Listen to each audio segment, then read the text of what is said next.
Hello summoners and welcome to the Mobalytics top 5 quick tips for climbing ranked and gaining LP for Kassadin.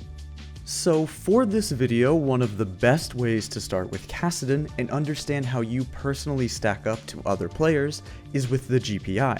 Here at Mobalytics, we actually help you break down in an easy to see way how you perform on roles and specific champions.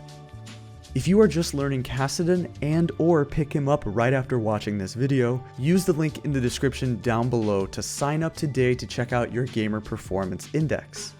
This will be a great resource for you as you can easily see your strengths and your weaknesses on our product, and we can help you figure out what you need to do to improve. So tip number 1 for Kassadin is about his level 16 and the fact that he has always been a champion where people have said, once you hit level 16, your auto win, you turn from Kassadin to Kassa win. During the mid game, you want to split push to gain as much XP as possible, as Kassadin is considered the auto win champion once he hits level 16 with how low his ultimate cooldown can be. If you do not believe your team can win team fights or defend a tower, you can trade for farm and an enemy tower is worth it. Kassadin is a selfish champion. It is often better to help yourself and not really save your team so that you don't risk falling behind. You can always pay them back later once you hit level 16. After you've hit your level 16, you become disgusting. Assuming that you have your fully stacked tier as well, you're going to be healing a lot from your fleet footwork, you'll be dancing all over the place with your ultimate, dealing a lot of damage, and you will have a big Archangel shield and enough mana to work with. So this is why he becomes the team fighting monster. Next up, let's talk about some combos. So with Kassadin, something that you can look to do is if you are in melee range, you can look to do the auto into W, E, and then Q combo. The reason for this is because if the enemy flashes or dashes away from your Q, the Q will follow them, and if you leave your E for last, they might have an easy time getting out of it right at the end, and it might miss. Kassadin is also a champion who has a flash trick. When looking for all-ins, it is possible to do Rift Walk into Flash, and you can also do this while you pretend to walk away. This makes it for a very hard to react kill attempt, and this means, and it works especially well if you have more than one stack of your Rift Walk. Tip number 3 is about the Yasuo matchup. Now in a video about quick tips for climbing, talking about how to beat Yasuo might be a good idea since you know that you're going to face this champion a lot unless you ban him.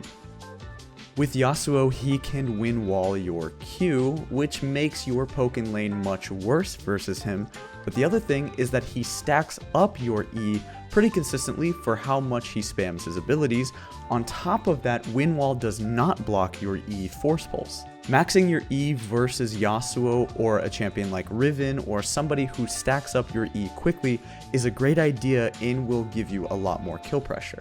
And again, especially considering Yasuo's win wall and his passive, which normally will block a lot of your poke, this is a much more all-in based matchup.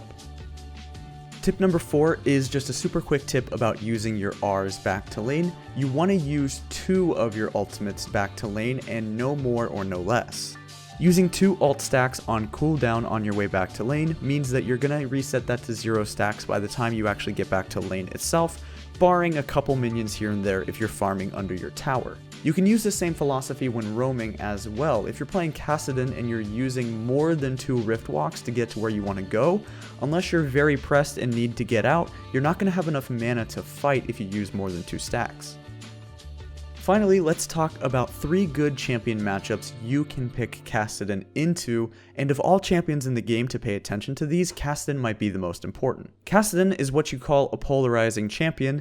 At least he kind of used to be before this fleet footwork and buff that he kind of got, but usually Kassadin is known for being very bad into specific matchups, historically things like Zed, and is known for being really good into certain matchups, things like Katarina. Kassadin does well into LeBlanc, Echo, and Cat, and this is because he is kind of the anti-mage assassin himself. He has enough damage once he hits level 6 to compete with all of these champions. He can block their poke with his Q, he interrupts Katarina's ultimate with his Q as well because it interrupts channels, and Cass all in all has enough mobility to escape all 3 of these champions. It's hard for LeBlanc to burst him if he has Mercury Treads, Rod of Ages, and his Q shield, and he can easily get out of Echo Parallel Convergence.